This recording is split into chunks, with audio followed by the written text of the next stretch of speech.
¿Ya? El tema que voy a exponerles a continuación se llama displasia broncopulmonar, ¿ya? Es un tema amplio, extenso, multidisciplinario, ¿ya? Que requiere bastante revisión bibliográfica para poder actualizarlo porque todavía está en estudio y hay muchas cosas todavía por dilucidar a este nivel. Ensayos, metaanálisis que todavía están haciéndose para ver cuál es la mejor opción para estos pacientes. Vamos a revisar entonces lo que vendría a ser la terminología, ¿ya? Vamos a revisar entonces la terminología de la displasia broncopulmonar o la broncodisplasia pulmonar, ¿no? Primero que nada, hay que entender a la displasia broncopulmonar como la interrupción de un pulmón en desarrollo. Esa es la idea básica que yo quiero que ustedes tengan de este tema. ¿Ya? Es una lesión que se da en el contexto de un parto prematuro por parte de un pulmón.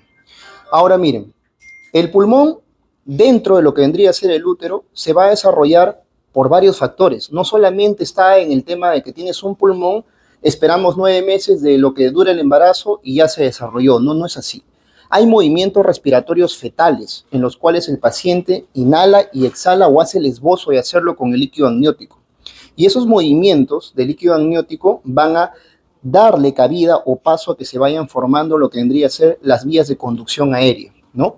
Por eso nosotros tenemos etapa embrionaria, pseudoglandular, canalicular, sacular y lo que vendría a ser alveolar, que se va desarrollando el pulmón intrauterinamente hasta llegar a un punto en el cual está preparado para afrontar lo que vendría a ser las injurias que da el medio ambiente, como la exposición al oxígeno, como las enfermedades, etc. En este caso, nosotros tradicionalmente hemos definido a la displasia broncopulmonar en la necesidad de oxígeno a las 28 días post-nacimiento. Pero actualmente ya se habla más de un concepto de edad postmenstrual. Postmenstrual caracterizada por las 36 semanas postmenstruales. ¿Qué cosa quiere decir esto? Que si yo tengo un paciente que nace pretérmino, en la mayoría de los casos antes de las 28 semanas, ¿ya? Antes de las 28 semanas, yo voy a apoyarme en qué necesidad de oxígeno tiene este paciente o requiere este paciente a las 36 semanas postmenstruales y actualmente ese es el concepto que quiero que ustedes manejen.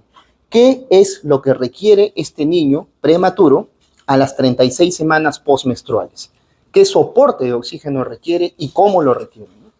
Entonces acá, por ejemplo, tenemos esta definición que les he traído de Jensen del 2019. Jensen, este autor, hizo un trabajazo, a mi parecer, un señor estudio, en el cual enfrentó 18 definiciones de displasia broncopulmonar. Las enfrentó todas para ver cuál era la mejor.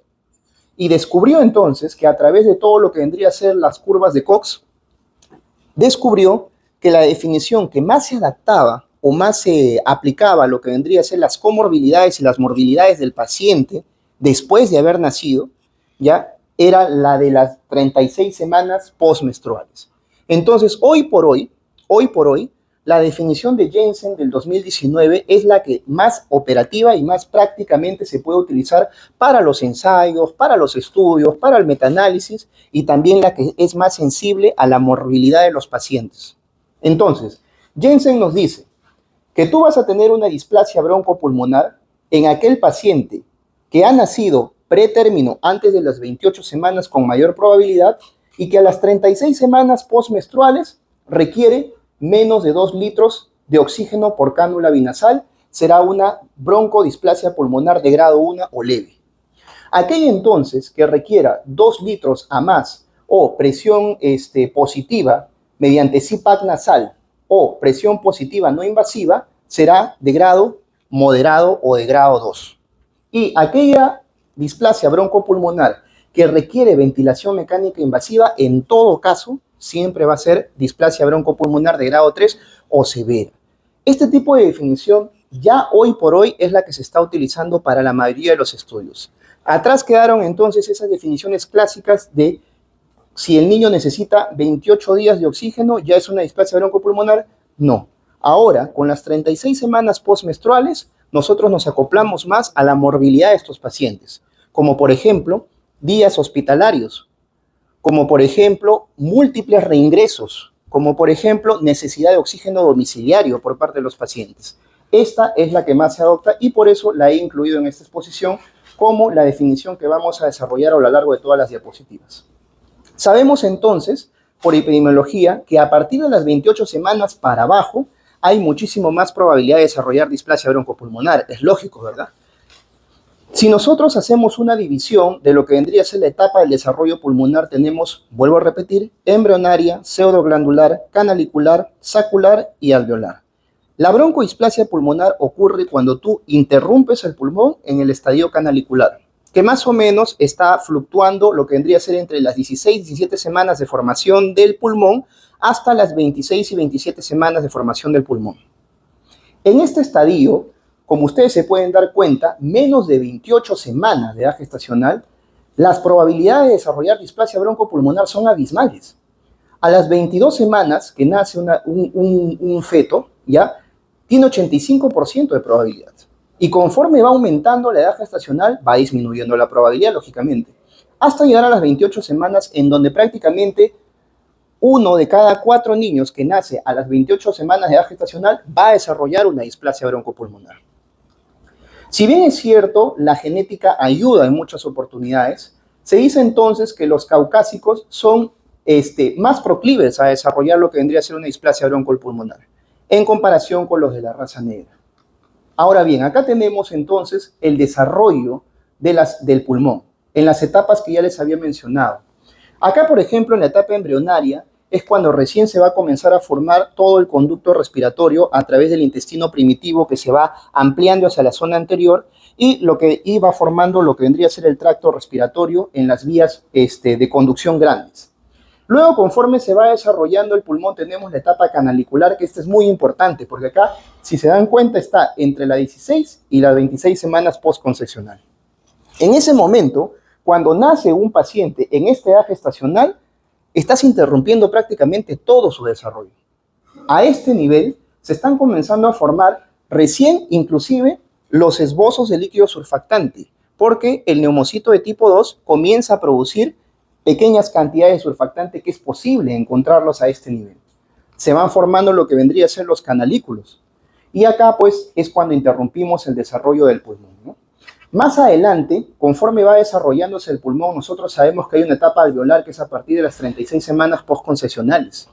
Y en ese nivel, cuando ya nació el bebé, porque ya a las 36, 37 ya está a término, la dividimos en dos. Uno, lo que vendría a ser la hiperplasia activa, que es hasta los 3 años, y luego tenemos la hipertrofia de los alvéolos hasta los 3 a 8 años. Se dice entonces que más o menos a esta etapa de la vida, entre los 7 y 8 años, ya tenemos más o menos un 90-95% del desarrollo del pulmón. Pero se han mostrado estudios que entre los 18 y 21 años todavía se sigue desarrollando el pulmón. Entonces no podemos ser tan tajantes de decir que a los 7 años ya termina el desarrollo. Sigue todavía avanzando el pulmón, inclusive hasta entre 18 y 21 años, y es ahí donde radica la importancia de hacer deporte, en la expansión de la caja torácica y aumentar la función pulmonar, porque todavía se ha demostrado que sigue desarrollándose. Ahora bien, en la fisiopatología nosotros tenemos que un recién nacido pretérmino carece de un sistema antioxidante maduro. Por lo tanto, si yo los pongo a oxígeno, tengo los radicales libres de oxígeno que no los va a poder metabolizar el niño porque todavía ese pulmón está en desarrollo. La inflamación suele ser sistémica y no localizada, y esto es un dato muy importante. La broncohisplasia pulmonar no hay que entenderla solamente como la inflamación en el pulmón. Si nosotros tenemos un foco infeccioso, sea renal o sea dérmico, esa inflamación producida por ese foco infeccioso va a alterar el desarrollo del pulmón, porque las interleuquinas juegan un rol muy importante en la injuria del pulmón. Ahora, condiciones prenatales como la corioneumonitis están presentes en el 94% de las placentas de partos pretérmino entre las 21 y 24 semanas de edad gestacional. O sea, la corioneumonitis, si bien es cierto, está relacionada con el parto pretérmino, no hay un estudio que demuestre que esa corioneumonitis te va a producir displasia broncopulmonar de forma directa, sino que son factores asociados. Este es el ciclo que yo quiero que ustedes entiendan, ¿ya? Para que poder saber en qué va o cómo es que se produce esta displasia broncopulmonar. Mire, yo tengo acá oxígeno, ventilación mecánica que me produce inflamación. Esto me da injuria y el cuerpo lo intenta reparar, ¿verdad? Se hace un ciclo entre daño y reparación. daño y reparación. Y un cierto grupo de pacientes conllevará a un estadio normal y otro desarrollará la broncohisplasia pulmonar por factores genéticos y también por factores inclusive hasta prenatales, como la exposición del tabaco por parte de la madre, que está relacionada con mayor riesgo de desarrollar displasia broncopulmonar, ¿no? Estos son un poco más de la fisiopatología. Miren ustedes, acá se concibe al niño y hay efectos preconcepcionales, el tabaco materno, por ejemplo. Luego, una vez que ya está embarazada la señora, se puede exponer de repente a desnutrición, falta de aporte, tabaco también. Y a las 30 semanas ocurre el parto pretérmino, por ejemplo, entre las 28 y 30 semanas. Y acá se va a producir una injuria aguda porque le estás dando oxígeno a un pulmón inmaduro, que no tiene la forma como metabolizar los radicales libres que está produciendo esto. Entonces hay injuria y reparación y finalmente healing and remodeling, que es cicatrización y remodelación, que se va a producir entre las 36 semanas y en los años próximos, en la cual va a haber una modificación de las vías aéreas por todo este daño. Miren ustedes acá, además de los factores de riesgo antes mencionados, la broncohisplasia pulmonar ocurre con mayor frecuencia en menores de 28 semanas de edad gestacional, como ya hemos hablado. Y acá tenemos una afirmación muy importante. Aunque la necesidad de oxígeno con un FIO mayor de 0.25 en las primeras 2 semanas es relacionada con el desarrollo de displasia broncopulmonar, no necesariamente, ¿no?, todos los que requieren esto van a terminar en displasia broncopulmonar por los factores que ya hemos explicado, ¿no? Un grupo se va a la parte normal y otro grupo desarrolla displasia broncopulmonar. Entonces, en el examen físico encontramos desde atelectasias, estertores, sibilantes, secundario al síndrome de fuga aérea, pues, ¿no? ¿Por qué? Porque nosotros, al no tener una meta de cuánto es la saturación de oxígeno que nosotros debemos manejar en los pacientes con displasia broncopulmonar, tendemos a ¿qué cosa? A aumentarle la presión positiva para llegar a una saturación que nosotros pensamos que puede ser la correcta. Sin embargo, esta exposición tiene por objetivo trazar valores, trazar objetivos, trazar metas de la saturación que yo debo llegar a tener a mi paciente para no estar en ese juego de aumentarle la presión positiva y causarle estas comorbilidades como el enfisema subcutáneo, el barotrauma, el enfisema intersticial pulmonar, etc. ¿Qué herramientas yo puedo utilizar para poder ver o analizar una displasia broncopulmonar? Pues la radiografía de tórax, que es menos cruenta, menos exposición a la radiación ionizante, y te va a ver entonces enfisema, fibrosis, quistes, consolidaciones y edemas. La TEN de tórax también es muy utilizada, igual que lo que vendría a ser la ecografía pulmonar y la resonancia magnética pulmonar. Miren ustedes acá cómo se va desarrollando lo que vendría a ser la displasia broncopulmonar. Acá tenemos, por ejemplo, un recién nacido prematuro. Con el tiempo ustedes claramente ven cómo se van horizontalizando los espacios intercostales, se va creando un patrón intersticial y ya por el último, cuando ya se está estableciendo la displasia broncopulmonar, se observan, como se ve en las flechitas, unas imágenes radiolúcidas dentro de unas radiopacidades, que vendría a ser entonces un engrosamiento de los septos que se ve como un patrón intersticial, y dentro se ven como quistes que se están formando debido a la presión positiva que tú estás haciendo o que estás ejerciendo. La compliance, por ejemplo, es un concepto del pulmón en el cual tú, mediante una presión, movilizas cierto volumen. En los pacientes pretérmino está súper incrementada, porque tienes que ejercer un montón de presión para mover menor cantidad de volumen. Perdón, está disminuida la compliance, ¿no? Porque tienes que ejercer demasiada presión para mover una cierta cantidad de volumen. Entonces, ahí es cuando tiendes a ejercer la presión positiva y ahí es cuando vas desarrollando los barotraumas. Esta es una imagen tomográfica, ¿no? Primero tenemos una placa y luego tenemos la tomografía en corte axial, cómo se va desarrollando. Miren, los septos están completamente engrosados, hay una dilatación de las vías aéreas, ¿no? Y hay un enfisema intersticial también dentro de lo que vendría a ser la estructura del pulmón. Si yo comparo entre lo que vendría a ser una tomografía y una resonancia magnética, diría que la resonancia magnética es el futuro de la imagen para ver a la displasia broncopulmonar. ¿Por qué motivo? Esta imagen representa muy bien lo que yo quiero decir. Esta es imagen de un mismo paciente. Ahora, resulta que esta resonancia, se la tomaron a los 13 días de vida o sea, después del nacimiento, a las 13 semanas, le tomaron esta resonancia magnética. Y esta tomografía se la tomaron a las 24 semanas posterior a su nacimiento. Si ustedes se dan cuenta, ya hubo una comparación entre la resonancia y la tomografía. La resonancia ya detectaba alteración de la estructura pulmonar del parénquima pulmonar en una forma muy similar de lo que la tomografía lo va a detectar recién a las 24 semanas posterior al nacimiento. Mientras que la resonancia magnética ya desde las 13 semanas posterior al nacimiento ya lo estaba detectando. Entonces, aparte que no te somete a radiación ionizante, la resonancia magnética sería a futuro una forma muy buena de examinar a nuestros pacientes mediante las imágenes, ¿no? Lástima que aún nuestra tecnología todavía no tenga un resonador en todas nuestras instituciones. Y acá también tenemos la resonancia magnética, donde se muestran cómo hay áreas, ¿no?, que son hipodensas, que ya no están participando en el intercambio gaseoso, producto del daño en la estructura del parénquima pulmonar. Entonces, ¿cómo yo enfoco mi análisis o qué protocolo yo debo seguir con respecto a las imágenes en una displasia broncopulmonar? Higano et al. Nos habla en su bibliografía del 2021 que deberíamos, o nos sugiere este protocolo, en el cual tenemos para monitorizar a un paciente con displasia broncopulmonar más o menos entre las 34 y 36 semanas, debería yo tener una placa y una ecografía, ¿no? Ahora, si en la placa y en la ecografía yo detecto de que es una enfermedad, una displasia broncopulmonar leve, con gran probabilidad de destetar del oxígeno y poderle dar de alta, bueno, pues simplemente yo monitoreo solamente con placa de tórax al alta, ¿no? Y que el paciente se maneje de forma ambulatoria. Pero si yo en esta plaquita o en esta ecografía determino que hay probabilidad de que la displasia broncopulmonar sea moderada a severa y que hay resistencia al destete del oxígeno, yo tengo que realizar de todas maneras una tomografía o una resonancia magnética.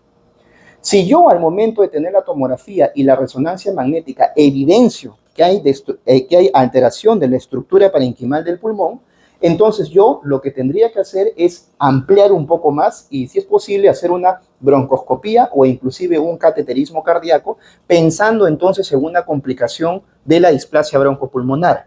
La complicación más grave o más severa de una displasia broncopulmonar es la hipertensión pulmonar, por si acaso. Comenzamos con el manejo, lo que verdaderamente pues nos importa en el día a día para poder sacar a los pacientes de la displasia broncopulmonar. La nutrición, importantísimo en el manejo de la displasia broncopulmonar. Deberíamos llegar a unas 130 o 150 kilocalorías por kilogramo por día, lo mínimo que deberíamos tener para sacar al paciente de la displasia broncopulmonar. Y en las proteínas de 3.5 a 4 gramos por kilo por día. Y acá hay algo muy importante, los líquidos. Yo no puedo darme el lujo de incrementarle demasiado líquido a un paciente que tiene una displasia broncopulmonar porque lo llevo al edema pulmonar. Lo que plantean la mayoría de bibliografías es más o menos fluctuar entre 140 a 150 mililitros por kilo por día y no pasar de ahí. E inclusive si hay una displasia broncopulmonar severa, yo podría manejarlo con líquidos de 110 a 120 mililitros por kilo por día, sin aumentar. Podría hacerlo para prevenir que haya un edema de pulmón. Entonces, ¿cómo le doy las suficientes kilocalorías si tengo que darle poco volumen, ¿no? Esa es la gran pregunta. Vamos a permitirnos pasar un ratito la diapositiva para mencionarles lo siguiente. En este estudio que se realizó en Ecuador, ya nos hablan acerca de los promedios de calorías que tiene, por ejemplo, la lactancia materna, el calostro y lo que vendría a ser la leche madura, ¿verdad? Por decilitro, ya el calostro tiene 67 kilocalorías y la leche madura tiene 75 kilocalorías. Decilitro, ¿qué cosa es? 100 mililitros. Cada onza, ¿cuánto tiene? De 29.5 a 30 mililitros, dependiendo de la bibliografía que consulten. Por lo tanto, si yo hago una regla de 3 simple, si 75 kilocalorías equivalen a 100 mililitros, ¿cuántas kilocalorías equivaldrán a una onza, que es 30? Más o menos entre... Más o menos, sí, entre 21 y 22 he encontrado yo, kilocalorías, más o menos, haciendo el equilibrio del cálculo. La pregunta es, ¿me es suficiente estas kilocalorías para darle a mi paciente lo que requiere? No. A veces vamos a requerir, según la bibliografía, 24, 25 y hasta 30 kilocalorías por onza. En instituciones como el Niño de Breña y el Niño de San Borja y en la Maternidad de Lima, tienen un banco de lactancia materna, donde reservan la leche materna y ellos mismos, en conjunto con gastroenterología pediátrica, fabrican fortificantes de la leche materna. Pero nuestra institución no la tiene, en el Hospital de Chulucanas, donde yo trabajo. Entonces, haciendo una encuesta de qué farmacias tienen esto, solamente encontré Enfamil, que tiene sus fortificantes, que inclusive ya se está descontinuando porque rara vez lo solicitan. Entonces, estos fortificantes, por ejemplo, ¿no? Si tú le agregas a 50 mililitros de leche madura, 5 mililitros de fortificador, obtienes 2 kilocalorías por onza adicionales. O sea, de lo que estabas entre 21 a 22, avanzas a 24 kilocalorías por onza. Te estás acercando a lo que la bibliografía te dice que tú debes tener para mantener un paciente bien nutrido en la displasia broncopulmonar. Pero si no te es suficiente, entonces podrías a 25 mililitros de lactancia de leche madura, le puedes agregar 5 mililitros y obtienes 4 kilocalorías adicionales por cada onza. Esto según este fortificador. Pero si tuvieses un banco de leche, ¿no? Con gastroenterología, ellos podrían fabricar, de acuerdo a lo que tú necesites, un fortificador de la lactancia materna para llegar a estos requerimientos que son 24, 27 y hasta 30 kilocalorías por onza. Ahora bien, retrocedo un poquito y acá tenemos que hay que pesar 3 veces por semana al paciente, perímetro cefálico, chequeo de los electrolitos en pacientes con diuréticos, que eso lo vamos a ver después, fosfatasa alcalina, ¿no? Nitrógeno úrico, fósforo y calcio, ¿no? Debido a lo que vendría a ser el hemo si también estás metido. Y la terapia de habla y ocupacional, bueno, eso ya es más avanzado para ciertos pacientitos. Ahora, tenemos el manejo de lo que vendría a ser restricción de líquidos. Esto es lo que les venía mencionando.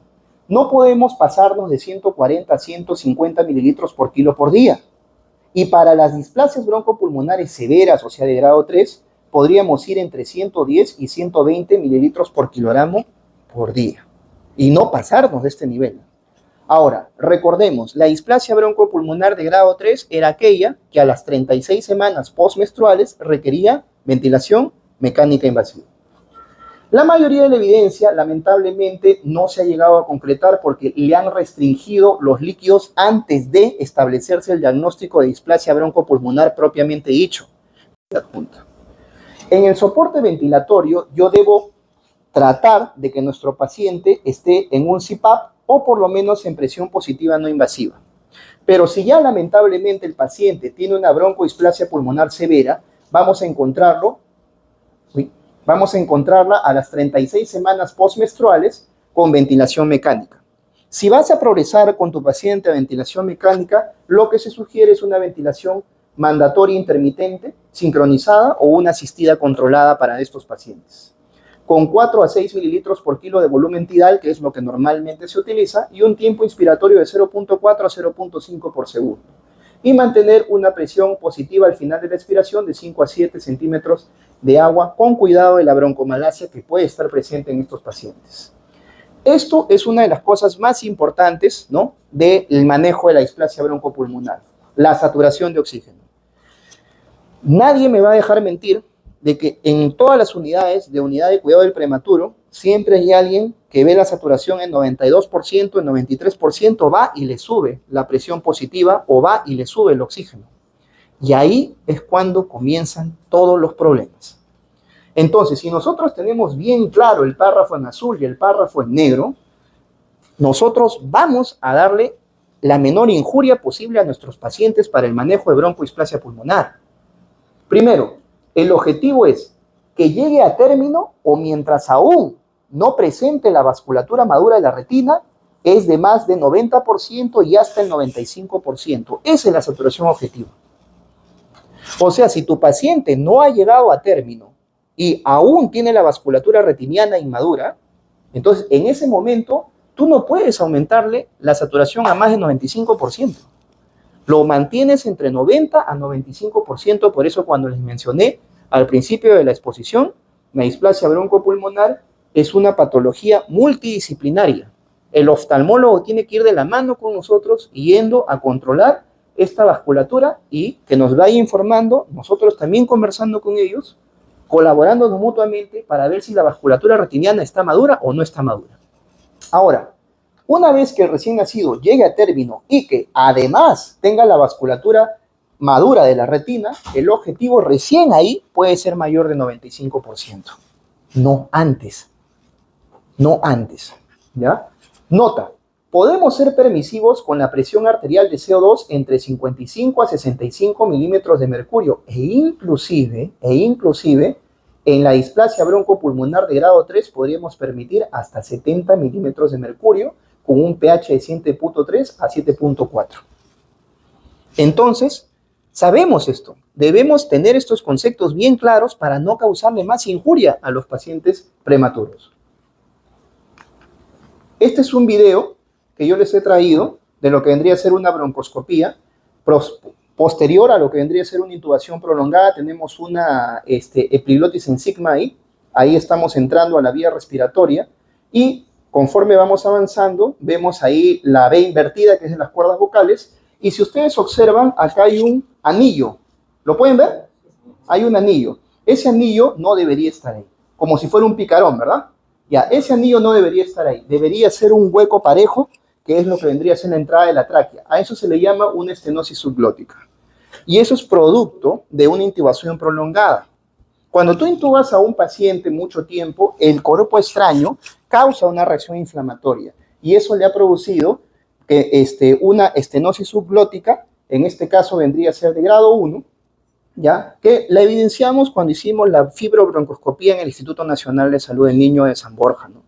De un paciente que lamentablemente pues nació a las 26 semanas y estuvo en intubación prolongada, y al momento que se hizo la fibrobronco se vio pues por qué no se destetaba del oxígeno, ¿no?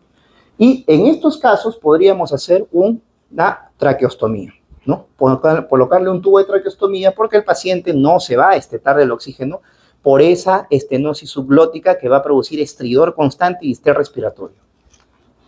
Acá tenemos los escenarios farmacológicos. O sea, doctor, ¿qué le doy a mi paciente ya una vez que usted ha diagnosticado la displasia broncopulmonar? Vuelvo a repetir, displasia broncopulmonar.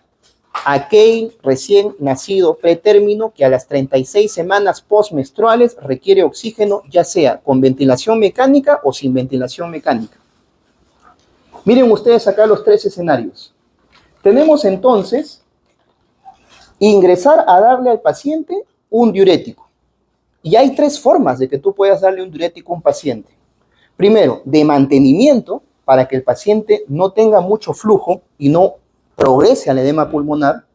Durante el edema pulmonar, que puede ser causado por muchas condiciones como infecciones o de repente un sobrevolumen. Y cuando le haces una transfusión sanguínea. Yo quiero acá diferenciar claramente lo que es una terapia de mantenimiento con diuréticos y lo que es una terapia de rescate con diuréticos. Cuando tú mantienes a un paciente manejado con diuréticos, le das los tiacídicos, como la clorotiazida y la hidroclorotiazida. Esa es la terapia de mantenimiento. La furosemida solo la puedes dar en los momentos en los cuales hay un edema. Y bibliografía que cuando tú introduces la furosemida, no puedes mantener los tiacídicos también de mantenimiento. O sea, o es uno o es lo otro. Si yo tengo a mi paciente que ya está con hidroclorotiazida, por ejemplo, a 3 o a 4 miligramos por kilo por día, vía oral, 2 dosis, y de un momento a otro comienza a tener un distrés respiratorio. ¿Por qué? Porque como ya les he dicho, a alguien se le ocurrió decir, no, pero este niño ya tiene 1 mes y medio de vida, hay que subirle líquido. ¿Pasa o no pasa? Sí pasa, ¿verdad? Le suben a 170 mililitros por kilo. ¿Por qué? Porque no han estado preparados para manejar la displasia broncopulmonar. En eso te hace un edema agudo de pulmón, entonces inmediatamente tú agarras y dices, hay que ponerle furosemida. Le pones furosemida y mientras que va saliendo del edema, suspendes los tiacídicos. Eso es lo que está indicado según protocolo. La espironolactona le he puesto acá en 3 signos de interrogación, porque todos los estudios y ensayos no han demostrado un mayor beneficio más que ahorrar potasio, pero no tiene nada que ver con la mejora de la displasia broncopulmonar. Los únicos resultados positivos que se han tenido para el manejo de la displasia broncopulmonar vendrían a ser los tiacídicos, como la clorotiazida y la hidroclorotiazida, que vuelvo a repetir, se suspenden cuando tú inicias con furosemida por un edema agudo del pulmón. Ahora, podemos darle durante las transfusiones sanguíneas, debido al exceso de volumen que le estamos dando a nuestro paciente, también furosemida. ¿Y hasta cuándo deberíamos mantener los diuréticos? Usualmente todos los expertos dicen que hasta que el paciente deje la presión positiva, ¿no? O sea, hasta que se destete el oxígeno. Los broncodilatadores, que es mi terreno, el salbutamol, ¿no? Que mucho se ha utilizado en los pacientes con displasia broncopulmonar, no se usan de rutina en primer lugar. Tú tienes un paciente, y ojo, tú tienes un paciente que está diagnosticado con displasia broncopulmonar, o sea, un paciente que a las 36 semanas postmenstruales necesita un aporte de oxígeno, ya sea invasivo o no invasivo. Lo tienes diagnosticado. Cuando ya este paciente está diagnosticado y empieza el distrés respiratorio, a pesar de que tú, por ejemplo, no te has excedido de volumen, tú puedes aplicar una terapia, ¿no?, empírica con broncodilatadores, que debe durar máximo hasta las 48 horas, ¿no? Si no mejora el paciente, entonces debes suspenderlo porque probablemente atribuyes este distrés respiratorio a una broncomalacia, que también puede estar dentro del prematuro. Y los glucocorticoides, que acá sí es un tema bien controversial, que hay que mencionarlo pausadamente para entenderlo. Les he puesto al lado derecho una balanza, porque el corticoide es así. Buscar el beneficio y compararlo con el riesgo y ponerlo en una balanza, a ver qué cosa me da mejor para poder sacar al paciente de ese estadio. Miren, los glucocorticoides uno los puede dar como preventivo y los puede dar como tratamiento. Puede darlos bajo esas dos modalidades. Cuando tú das un glucocorticoide preventivo, tú tienes que ponerte a pensar qué tanto beneficio va a tener mi paciente respecto al riesgo de darle este corticoide preventivo que es sistémico. Se han estudiado dos tipos de corticoides, la dexametasona y la hidrocortisona, como terapia preventiva. Y se hicieron dos puntos de corte, aquellos que se les daba menores de 7 días del nacimiento y aquellos que se le daba de 7 días para arriba, o sea, en la segunda semana. ¿Está bien? Vuelvo a repetir. Se estudió a aquellos pacientes en los cuales nacían antes de las 28 semanas de edad gestacional y tenían un riesgo de desarrollar displasia broncopulmonar porque, como ya les he explicado en las primeras diapositivas, solamente nacer antes de las 28 semanas de edad gestacional ya te implica un riesgo de desarrollar displasia broncopulmonar. Entonces compararon y dieron corticoide a aquellos dentro de la primera semana de vida y le dieron corticoide a aquellos que ya habían pasado la primera semana de vida. Y se dieron cuenta que a los que le daban corticoide en la primera semana de vida, dexametasona, desarrollaban menos displasia broncopulmonar y tenían menos mortalidad. Entonces todo estaba ok. Pero se dieron cuenta luego, en el seguimiento, que tenían parálisis cerebral infantil al momento de desarrollarse con el tiempo. Entonces surgió la evidencia fuerte y contundente. No se le debe dar corticoides sistémicos a los pacientes en los primeros 7 días bajo el supuesto de que pueden desarrollar una displasia broncopulmonar. No está indicado porque aumenta el riesgo de parálisis cerebral infantil.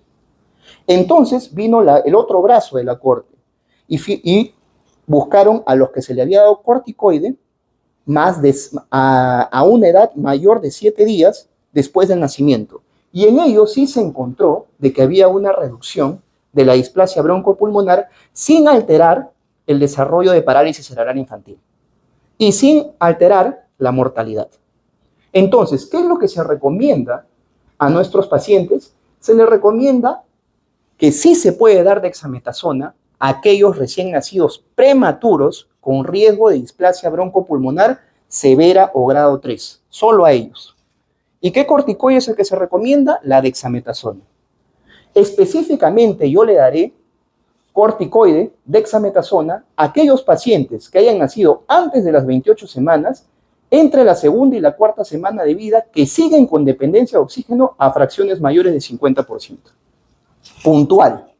Puntual, a quienes se les debe dar corticoide. ¿Cuál es el esquema con el cual nosotros debemos darle dexametasona a nuestros pacientes? Hay un ensayo de dexametasona para estos pacientes donde se sacan todas las conclusiones que están acá. La dosis que se recomienda es 0.075 miligramos por kilo por dosis, 2 veces al día, 3 días.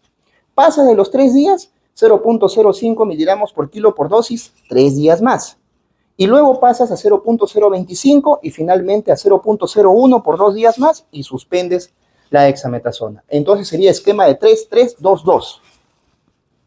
10 días de corticoide con dexametasona en el régimen que yo les estoy explicando, y con eso ya tenemos una prevención del desarrollo de la displasia broncopulmonar en aquellos pacientes menores de 28 semanas de edad gestacional y que entre la segunda y la cuarta semana todavía dependan de oxígeno a una fracción inspirada mayor de 50%. Puntual. ¿Cuál es el riesgo entonces de no hacer o hacerlo de forma incorrecta a dosis incorrectas? Perforación y hemorragia intestinal, miocardiopatía, hipertensión arterial e hiperglucemia, deterioro del desarrollo cognitivo y alteración en lo que vendría a ser el riesgo de parálisis cerebral infantil. Entonces, conceptos claros para no perjudicar a nuestros recién nacidos pretérminos. También tenemos los glucocorticoides inhalados, ¿no? Acá no son como preventivos. El glucocorticoide inhalado es terapéutico, ¿ya? Y acá nosotros le damos a aquellos pacientes que tengan dependencia de oxígeno y que uno está sospechando de una hiperreactividad bronquial, ¿ya? Ahora, si tu paciente ya tiene una broncodisplasia pulmonar establecida en categoría 3, ¿cuál era la 3? Aquel que a las 36 semanas postmenstruales requiere ventilación mecánica invasiva. Si tiene todo este concepto, entonces tú haces la prueba con un beta-2 agonista y un corticoide inhalado para ver si mejora.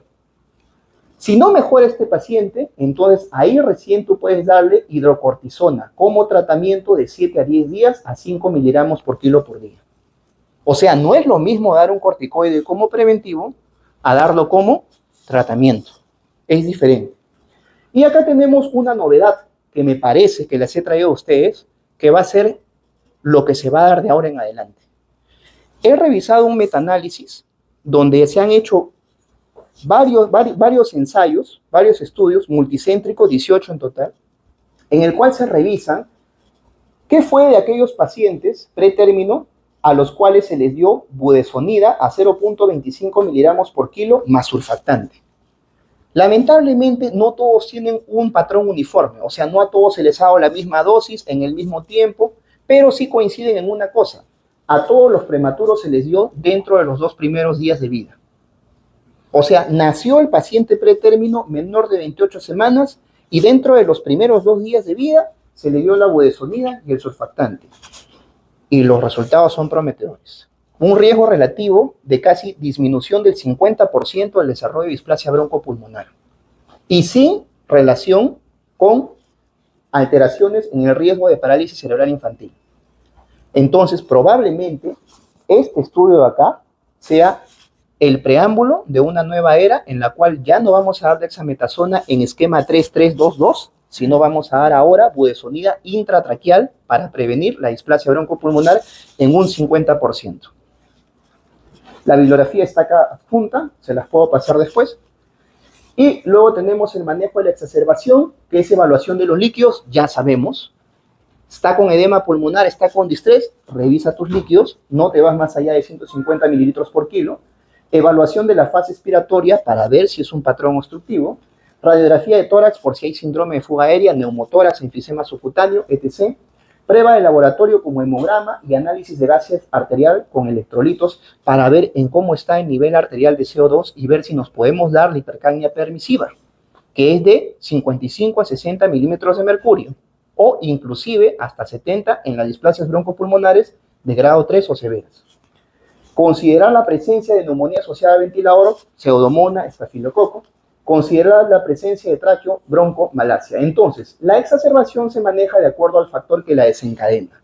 Si el paciente está con infección por una ITU, curas la ITU para que la displasia broncopulmonar baje en lo que vendría a ser los requerimientos. Ahora, todo paciente con broncodisplasia pulmonar debe ser tamizado para descartar complicaciones. Y esta es una parte muy bonita e interesante que yo les he traído. La presión arterial alta es algo llamativo en los pacientes con displasia broncopulmonar, pero sin duda alguna, la más severa es la hipertensión pulmonar. En el caso de la presión arterial alta, el control se debe hacer semanal y si hay alteraciones con persistencia de los picos de hipertensión arterial, tú tienes que llamar a un cardiólogo pediatra para que lo vea. Si tú tienes, ¿no?, estigmas indirectos por ecocardiograma de hipertensión pulmonar, también es un manejo multidisciplinario que compete mi subespecialidad de neumología pediátrica con la subespecialidad de cardiología pediátrica, para que entre los dos determinemos si esto es de origen primario o si de repente es secundario a la displasia broncopulmonar o si hay alguna alteración cardiológica que necesitemos buscar. Y el deterioro del sistema neurológico, haremos una interconsulta a neurología pediátrica. Es todo una disciplina, una patología multidisciplinaria. Acá les he traído un esquema, el cual lo he armado para poder ver bien cómo hacer el tamizaje de esta hipertensión pulmonar. Miren ustedes, y es algo interesante, ¿eh? Recién nacido, menor de 32 semanas de edad gestacional postmenstrual. ¿El infante tiene alguna indicación para el tamizaje de hipertensión pulmonar? Doctor, ¿cuáles son esas indicaciones? Acá las he agrupado todas. Necesidad de ventilación mecánica al 7º día postnatal, sospecha en una hipertensión pulmonar. Necesidad de soporte ventilatorio desproporcionado para la enfermedad que tiene, sospecha de hipertensión pulmonar. Episodios recurrentes de hipoxemia severa. Hipercapnia persistente mayor de 60 milímetros de mercurio. Procedimientos con anestesia general, porque la anestesia general la hipertensión pulmonar es contraindicación de la anestesia general. Y diagnóstico de broncodisplasia a las 36 semanas postmenstruales o que esté de alta con broncodisplasia pulmonar leve. En pocas palabras, todo paciente con broncodisplasia pulmonar tiene que ser tamizado para ver si tiene o no hipertensión pulmonar. Ninguno se salva, todos. Se le hace un ecocardiograma previa interconsulta con cardiología pediátrica y ellos van a determinar si tiene signos indirectos de hipertensión pulmonar. Y acá nosotros vamos a dividir la hipertensión pulmonar en 3 categorías: leve o ausente, moderada o severa. Tradicionalmente se dice que una hipertensión pulmonar ya es cuando la presión arterial de la arteria pulmonar es mayor a 20 milímetros de mercurio. Pero si tú tienes que la hipertensión pulmonar está en menos de la mitad de la presión arterial sistólica, es una leve. Si tienes que estar entre la mitad y los 2/3 de la presión arterial sistólica, es moderada. Y si está por encima de los 2/3 de la presión arterial sistólica, esto ya es severo. Es una hipertensión pulmonar severa. Y cada uno tiene una forma de manejar. Si tienes una hipertensión pulmonar leve, yo tendría entonces que el tratamiento es hacerle ecocardiogramas seriados cada 4 a 6 meses y bueno, ver si hay la necesidad o no hay la necesidad de oxígeno durante las observaciones y controlarlo de esa forma. No manejo farmacológico. Pero si tú estás en la moderada, entonces tienes que tener más cuidado de agarrar y cuidar a este paciente para que no tenga infecciones y no haya un mayor requerimiento por parte del pulmón. Y si tienes una severa, acá recién pasas a manejo farmacológico. Entonces, acá es donde tú vas a trabajar estrechamente con el cardiólogo pediatra. ¿Por qué? Porque el cardiólogo pediatra te va a decir, iniciamos sildenafilo como tratamiento empírico. Si el paciente no mejora con el sildenafilo, entonces tú vas a tener que hacer un cateterismo. Y todo eso lo tiene que hacer el cardiólogo pediatra. El cateterismo es un proceso hemodinámico en el cual se van a medir las presiones de forma directa. Entonces, acá se va a ver específicamente si tiene o no tiene y qué alteraciones puede haber. Por ejemplo, oclusión de la vena pulmonar, disfunción diastólica del ventrículo izquierdo y los famosos MACAS, que son las colaterales que nacen de la aorta hacia lo que vendría a ser el pulmón.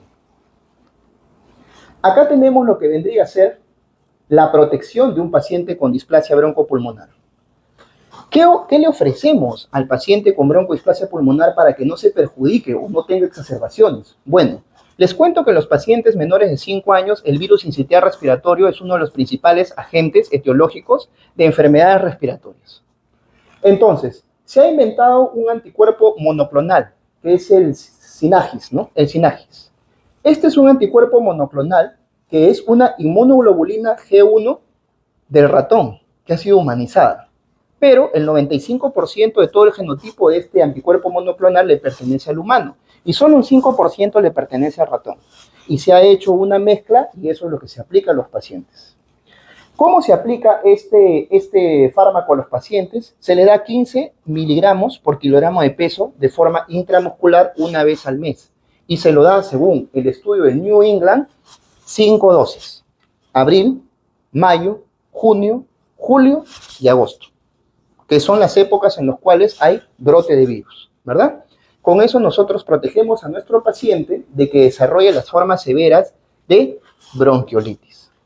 Este anticuerpo monoclonal, les he puesto acá un precio que es 3.056 soles. Este precio lo sacó el eSalud. Lo que hizo fue agarrar y presentar el eSalud, el Hospital Edgardo Reoliati Martins, en su petitorio, la solicitud de este Synagis para proteger a sus pacientes de acuerdo a ciertos criterios: prematuros, con broncoisplasia pulmonar, síndrome de Down y cardiopatía congénita. A esos pacientes les indicó el Synagis para poder protegerle de las formas severas de displasia broncopulmonar complicadas con la bronquiolitis o el virus incisional respiratorio. Si ustedes se dan cuenta, acá el eSalud solamente sacó este presupuesto en base a 4 aplicaciones, o sea, 4 ampollas. Para 4 ampollas proponía 3.056 soles. Quiere decir que cada ampolla está costando más o menos unos 750 soles, ¿verdad? Más o menos. Pero yo les digo, ¿qué pasaría si un paciente no recibe esta ampolla y se va a UCI? Un paciente prematuro con displasia broncopulmonar, ¿cuánto más o menos estará en UCI? De 5 a 10 días, por lo menos, y cada día en UCI son como 10.000 soles. Entonces yo me explico, a la larga, ¿qué sale más barato? ¿Invertir en el Synagis o hospitalizar a todos nuestros pacientes en unidad de cuidados intensivos? Yo pienso que es invertir en el Synagis, porque no le vas a dar a todos, le vas a dar a los que tienen un factor de riesgo asociado para poder protegerlos, ¿no? La marca que distribuye esto son los AstraZeneca, y bueno, ellos son los que tienen la distribución acá a nivel nacional, ¿no? Entonces sería muy interesante proponer para aquellos pacientes con displasia broncopulmonar o antecedente de esto, síndrome de Down o cardiopatía congénita, la adquisición del Synagis para que estos pacientes tengan esa opción de no ir a unidad de cuidados intensivos los primeros años. La mortalidad, 3% a la edad de 36 semanas postmenstruales y 10% para los que a las 36 semanas postmenstruales requirieron ventilación mecánica invasiva. Sin embargo, estas cifras se modifican cuando hay complicaciones como la hipertensión pulmonar, que es la más severa de todas, según el estudio adjunto que he puesto ahí en la parte inferior de la diapositiva. Resultados. Reingresos hospitalarios, 34% de los niños con displasia broncopulmonar requirió al menos un reingreso al año a edad corregida. Afección pulmonar, infecciones recurrentes, fenotipo asmático, función pulmonar reducida, limitación al ejercicio, hipertensión pulmonar, etc. Complicaciones cardiovasculares, hipertensión arterial sistémica, hipertrofia ventricular, estenosis de la vena pulmonar. Y lo más preocupante, pienso yo, ¿no? Porque yo creo que todo padre estaría preocupado si su hijo nace prematuro por las complicaciones que van a recibir más adelante. 76% para los que fueron ventilados 2 meses, ¿ya? Tuvieron alguna complicación del sistema nervioso central, del desarrollo cognitivo. 93% para los que fueron ventilados 90 días a más y 100% para los que fueron ventilados 120 días a más. O sea, va a haber un tremendo impacto cognitivo en aquellos pacientes de acuerdo a cuántos días de ventilación mecánica recibieron. Y esto es para recordarles que hay que conversar con las licenciadas y también con el personal técnico. ¿Por qué? Porque ¿quiénes hacen el control del desarrollo en los niños? En honor a la verdad, las licenciadas, ¿verdad? Entonces, cuando ven un paciente pretérmino y le dicen, señor, usted no está alimentando bien a su hijo, está con un peso bajísimo, una talla bajísima, lo mandan porque tienen que suplementarlo para que le den zinc, y nos hacen la interconsulta a nosotros, nos mandan a pediatría, sin saber de que los pacientes normalmente prematuros con displasia broncopulmonar, recién a los 2 años de vida, van a alcanzar el percentil del 3 al 10%. Al percentil 3 al percentil 10 a los 2 años de vida con respecto a lo que vendría a ser el peso. Entonces, no podemos exigir que los niños crezcan rápido, ¿no?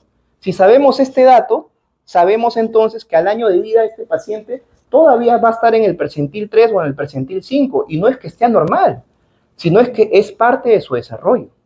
Igual para el crecimiento, recién a los 2 años va a alcanzar el percentil 25. O sea, no vamos a esperar que a los 2 años un recién nacido prematuro con displasia broncopulmonar ya esté en el percentil 50. Eso no va a pasar. Y eso ya está escrito según la bibliografía punta de la exposición. Entonces, quedo abierto a las preguntas que puedan tener de displasia broncopulmonar. Gracias.